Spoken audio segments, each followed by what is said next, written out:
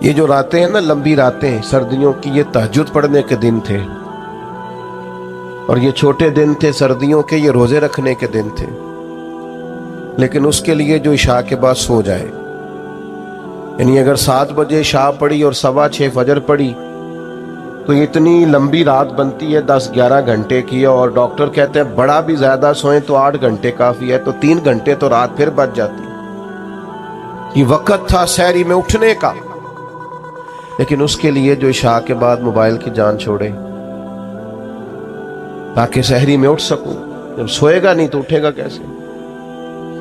ہم اگر مزاج رکھتے ہو نا خیر کا تو اللہ تعالیٰ وقت میں بھی برکت پیدا کر دیتا ہے. جو ہمارے بزرگ اتنی بڑی ضخیم کتابیں لکھ گئے، کتنی جلدیں ہیں ان کے وقت میں برکت تھی، وقت کو مینج کرتے تھے. لیکن خوش گپیاں ہماری سیریں، ہمارا آنا جانا، ہمارا موبائل کو وقت دینا، اس نے ہمیں بڑا الجھا دیا ہے. حضرت عمر فاروق رضی اللہ تعالیٰ عنہ بیان فرماتے ہیں، کہتے ایک نابینا بیوہ اور بے اولاد خاتون تھی مدینہ منورہ میں، تو میں اس کے گھر کا کام کاج کر دیا کرتا تھا. ایک دن میں گیا تو میرے سے پہلے ہی کوئی بوڑھی اماں کے گھر کا کام کر گیا. آپ غور کیجئے گا، یہ مختلف انداز میں روایت مختلف جگہوں پہ ہے. صاحب کنز المال نے اس طرح لکھی ہے جس طرح میں بیان کر رہا ہوں. کوئی مجھ سے پہلے سارے کام کر گیا. بھلا کام کیا تھے؟ گھر میں جھاڑو دینا تھا، برتن مانجنے تھے، پانی بھر کے لانا تھا. کوئی مجھ سے پہلے کر گیا. اگلے دن گیا تو پھر کوئی مجھ سے پہلے کر گیا تھا. تیسرے دن گیا تو پھر. اب میں نے کہا ڈھونڈوں تو صحیح بندہ کون. فرماتے کہ میں چھپ کے بیٹھ گیا کہ میں دیکھوں تو صحیح کون ہے جو مجھ سے پہلے آتا ہے. تو کہتے ہیں سحری کا وقت تھا. امیر المومنین، خلیفۃ المسلمین، جانشین مصطفیٰ کریم صلی اللہ تعالی علیہ وسلم حضرت صدیق اکبر کا دروازہ کھلا. بیاں ہو کس زبان سے مرتبہ صدیق اکبر کا، کہ محبوب خدا محبوب ہے صدیق اکبر کا. حضرت ابو بکر صدیق رضی اللہ تعالیٰ عنہ کا دروازہ کھلا. امیر المومنین ہے، عالمی سطح کے کام کرتے، ایک بہت بڑی اسٹیٹ کے سربراہ ہیں، ایک اتنی بڑی اسلامی سلطنت کو لیڈ کرتے ہیں، لیکن اتنے بڑے ہونے کے باوجود یہ ذوق بھی برقرار ہے کہ کسی کے گھر میں جھاڑو دے سکتے ہیں تو دے دیا جائے. کسی شخص کے گھر میں اگر برتن کسی بوڑھی کے مانجنے پڑے تو کر دیا جائے. فرماتے وہ میں نے دیکھا تو حضرت صدیق اکبر تھے. سراپا خیر تھا ان کا وجود، سراپا خدمت تھا. ساری زندگی گزر گئی مذہب پہ بحث کرتے لوگوں کی، اس پر بھی بحث کر لو، اس پر بھی بحث کر لو، اس موضوع پر عمل کب کرنا ہے؟ ساری زندگی ابحاث ہوتی رہیں گی، ساری زندگی صرف یہی مزاج ہوگا کہ دین کا کوئی موضوع ملے چلے علماء کریں گے حقاق کے حق کے لیے کبھی بات کرنی ہوگی، لیکن عوام کے اندر جو اتنی بحث ہوتی، عمل کب کرنا ہے؟ ساری زندگی صرف ابحاث ہوں گی. بھائیو سنو، حضرت صدیق اکبر نے اپنے آپ کو سراپا خیر بنا لیا. اور تیسری بات جو آپ کی خدمت میں عرض کرنی ہے وہ یہ ہے کہ حضرت صدیق اکبر کے مزاج میں ڈٹنا تھا، ڈٹ جاتے تھے. اس دور کا سب سے بڑا المیہ یہ ہے کہ ہمارے ہاں استقامت نہیں ہے. کچھ دیر کے لیے لوگ کوئی کام کرتے ہیں پھر چھوڑ دیتے ہیں. ایک نوجوان مجھ سے کہنے لگا میں بڑے ہی کام کیے ہیں، کسی کام میں بھی کامیاب نہیں ہوا. میں نے کہا بس اسی لیے نہیں ہوئے. بڑے نہ کریں آپ کوئی ایک کریں، اس کو صحیح کر کے کریں، استقامت کے ساتھ کریں، روز کریں، پابندی سے کریں، اس پر محنت کریں، جد و جہد کریں. پتھر پہ پانی پڑے متصل تو بے شبہ کھس جائے پتھر کی سیل. ایک قطرہ قطرہ پانی مستقل پتھر پر گرے تو اس میں بھی سوراخ بن جاتا. تو آپ محنت کریں گے تو اللہ تبارک و تعالی اپنے فضل سے نتائج عطا فرمائے گا. لیکن اگر محنت ہی نہیں کر رہے، حضرت صدیق اکبر کی طبیعت میں ڈٹنا تھا. انہوں نے کلمہ پڑھا, پھر بڑی آندیاں چلیں, بڑے طوفان آئے, بڑا ٹکراؤ پیدا ہوا, بڑے حالات خراب ہوئے, لیکن حضرت صدیق اکبر ڈٹے رہے. حضرت صدیق اکبر نے نبی پاک کا ادب کیا صلی اللہ تعالی علیہ وسلم, تو جناب صدیق نے ڈٹ کے کی. دنیا میں ایک فلسفہ بیان کیا جاتا ہے کہ جو زیادہ قریب رہتا ہے وہ ادب چھوڑ جاتا ہے, اور یہ بات غلط نہیں ہے, ایسا ہوتا ہے. جن لوگوں جو زیادہ قریب رہتے ہیں, جو زیادہ جن کو قربت ملتی ہے, کوئی چیز جن کو آسانی سے میسر آ جاتی ہے, وہ اس کی قدر نہیں کرتے. ہوتا ہے کہ زیادہ قریب میں رہنے والے لوگ اکثر قدر کر چھوڑ دیتے ہیں. لیکن حضرت صدیق اکبر کا کمال ہے, انہوں نے دنیا کا یہ فلسفہ ہی غلط کر دیا ہے. انہوں نے کہا قریب بھی سب سے زیادہ میں رہا ہوں, اور احترام بھی سب سے زیادہ میں نے کر کے دکھایا. قرب بھی سب سے زیادہ, ادب بھی. سب کوئی باہر سے آتا تھا تو حضرت صدیق اکبر اسے کونے میں لے جاتے تھے, پہلے نبی پاک کا ادب سکھاتے. کہتے یہ بڑی نازک بارگاہ, ادب گاہ ہیست زیر آسماں, از عرش نازک تر, نفس گن کردمی آیت جنید و با یزیدی جا. کونے میں لے جاتے اور حضور کا ادب سکھاتے. استقامت کے ساتھ خدمت کی, استقامت کے ساتھ دین پر ڈٹے رہے. اور جب نبی پاک صلی اللہ تعالی علیہ وسلم کا وصال ظاہری ہوا تو امت پر بڑا کٹھن وقت تھا. کچھ قبائل نے انکار کر دیا معاذ اللہ زکوٰۃ دینے سے, ارتداد کی طرف بڑھنے لگے. ایک لشکر سرکار نے روانہ کیا تھا. بعض لوگوں کی رائے ہوئی کہ اس لشکر کو ابھی نہ بھیجا جائے.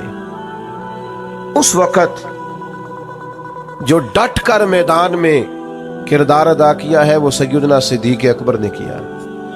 میری ایک رائے ہے, میں اکثر کہتا ہوں دوستوں سے کہ یہ جو کامیاب ترین حکومت کی ہے نا حضرت عمر نے,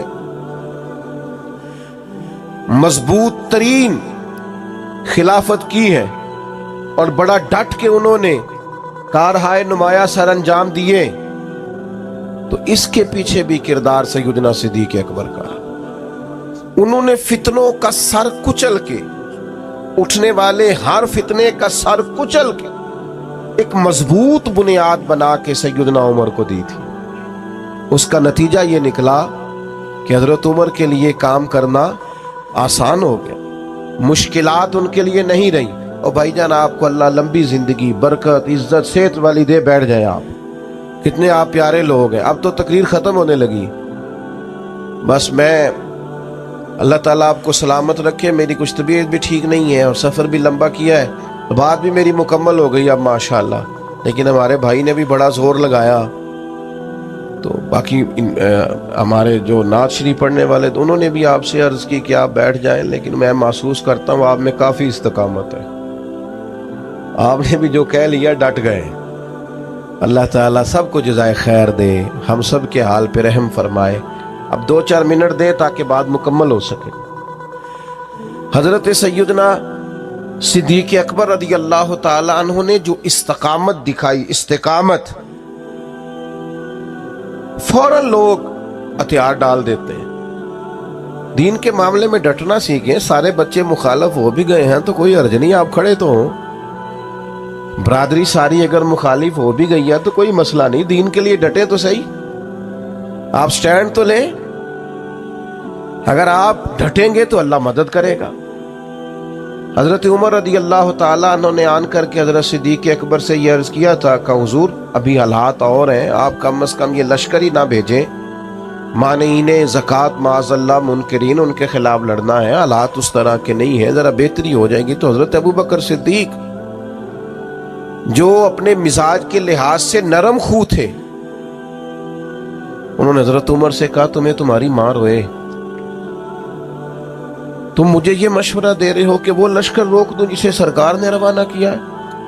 فرمانے لگے میں مدینہ منورہ میں اکیلا بھی رہ گیا اور جنگل کے درندے آ کے مجھے نوچنے بھی لگے تو میں تنہا مقابلہ کروں گا, لیکن وہ لشکر ضرور جائے گا جسے مدینے والے محبوب نے روانہ کیا.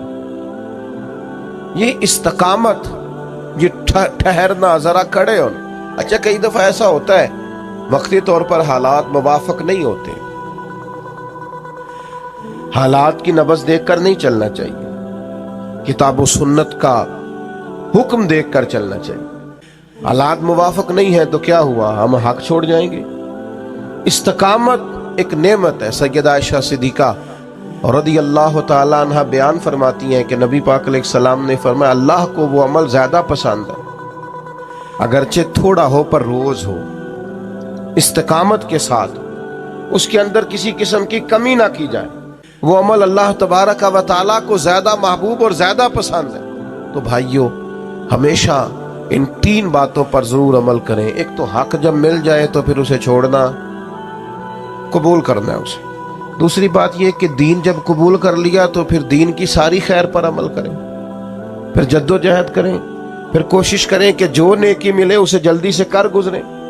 ہمارے ہاں بہت سارے کام ہوتے ہیں ہم کر سکتے ہیں لیکن ہم توجہ نہیں کرتے، ہمارا وقت ضائع ہوتا ہے۔ نبی پاک علیہ السلام نے فرمایا صبح جب دن چڑھتا ہے تو دن اعلان کرتا ہے آج آیا ہوں، آج کے بعد نہیں آؤں گا، جو عمل کرنا ہے کر لو، تو خیر کر لیں جتنی ہو سکتی۔ اور تیسری بات اور اہم اور بنیادی اور کلیدی بات یہ کہ دین کے مسئلے میں استقامت دکھائیں، کھڑے ہوں، ڈٹ جائیں۔ آپ حق پر کھڑے ہوں گے تو اللہ مدد فرمائے گا۔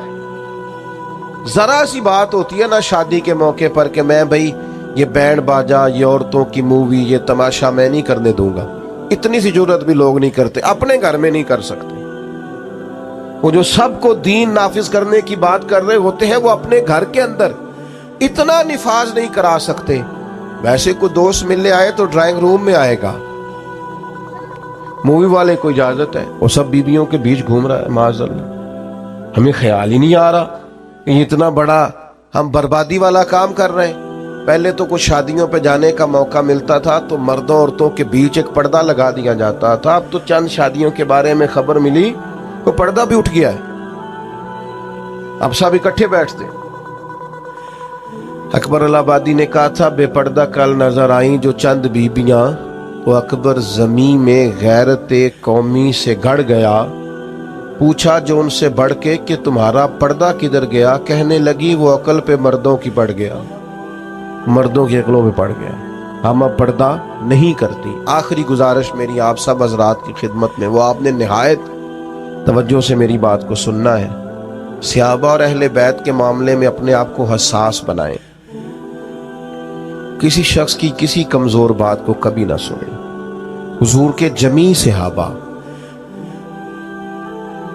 وہ سارے آسمان ہدایت کے ستارے، اور میرے اعلیٰ حضرت فرماتے ہیں نبی پاک کی نسل میں ایک ایک بچہ نور کا ہے، تیری نسل پاک میں ہے بچہ بچہ نور کا، تو ہے عین نور تیرا سب۔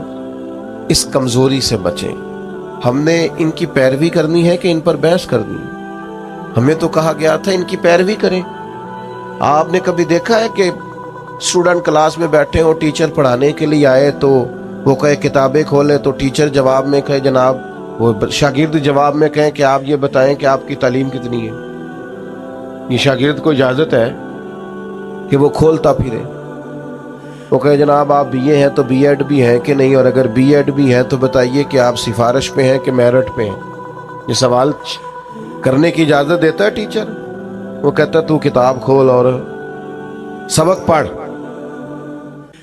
تو سبق پڑھ۔ یہ مجھ سے پوچھیں گے، ہیڈ ماسٹر صاحب پوچھیں، پرنسپل صاحب پوچھیں تو کون ہے؟ تو شاگرد ہے؟ تو بھائی صحابہ کے مشاجرات میں پڑھنے کی اجازت نہیں ہے۔ ہم نے تو ان سے فیض لینا ہے، ہم نے تو سیکھنا ہے، ہم نے تو دیکھنا ہے کہ صداقت سیکھنی ہے تو آؤ دروازہ ابو بکر پر، عدل سیکھنا ہے تو آؤ دروازہ فاروق اعظم پر، شرم و حیا، وزاداری، حسن سیکھنا ہے تو آؤ نا سیدنا عثمان غنی کی بارگاہ میں آؤ، اور اگر ڈٹ کر جینا سیکھنا ہے، شجاعت سیکھنی ہے، فقاہت سیکھنی ہے، علم سیکھنا ہے، معرفت سیکھنی ہے تو آؤ سیدنا مولا علی کے دروازے پر۔ تو یہاں سے تو پانا ہے، سیکھنا ہے۔ ہم ابحاث میں الجھے ہوئے ہیں اور پاک باز لوگوں کے بارے میں معاذ اللہ تعالیٰ ایسے لوگوں کی باتیں سنتے ہیں جو لوگ ہمارے دلوں میں وسوسہ اندوزی کرتے ہیں، تو میرے عزیز بھائیوں حساس ہو جائیں اس مسئلے میں، تقوی کے ساتھ ان لوگوں کی زندگی کو لیں۔ اتنا بڑا خوبصورت اجتماع اللہ اپنی بارگاہ میں قبول کرے۔ آخر دعوانا الحمدللہ رب العالمین۔ سلام ہوگا، مفتی صاحب دعا کریں۔